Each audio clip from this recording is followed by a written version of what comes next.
Hi everyone. Today, we are taking a look at the brand new Lenovo Legion Go gaming console. This little device has been generating a lot of buzz lately, so I was excited to get my hands on it and see what it's all about.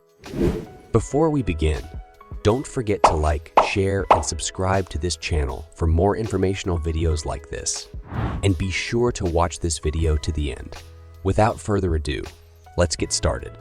Design: the Lenovo Legion Go, a newly released handheld gaming device powered by Windows 11, boasts a number of brilliant ideas, from its flashy display to removable controls and a kickstand that allows multi-purpose gaming. Unfortunately, not all of this console's best ideas are well realized, with design and performance issues holding it back from being a truly great handheld console. Display: the Legion Go's best-in-class display.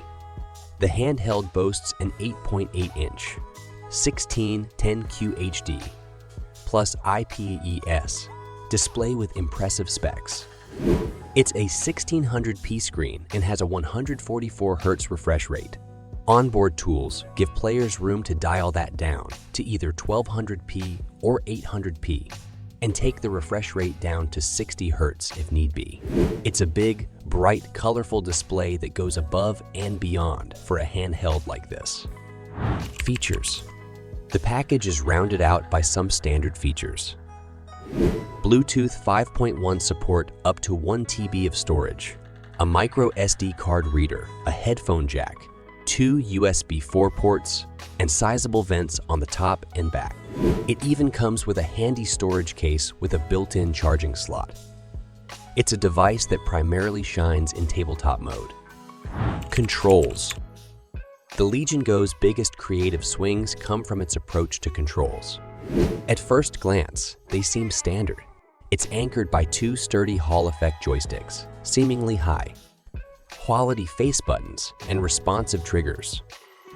Hardware: the Legion goes 16 GB of LPDDR, 5X RAM, either 512 GB or 1 TB of storage space, and the AMD Ryzen Z1 Extreme processor. Based on AMD Zen 4 architecture and 4nm process, the AMD Ryzen Z1 Extreme uses RDNA 3 graphics, the company's latest GPU architecture. The chip has already been successfully utilized in the Ally, and we will see how well it performs beyond full HD resolution shortly. Thanks for watching this review. I hope this video is informational and helpful for you. If you have any questions, leave them in the comments below. Please like it and also click on the subscribe button so you won't miss out on our next video. For the time being, goodbye.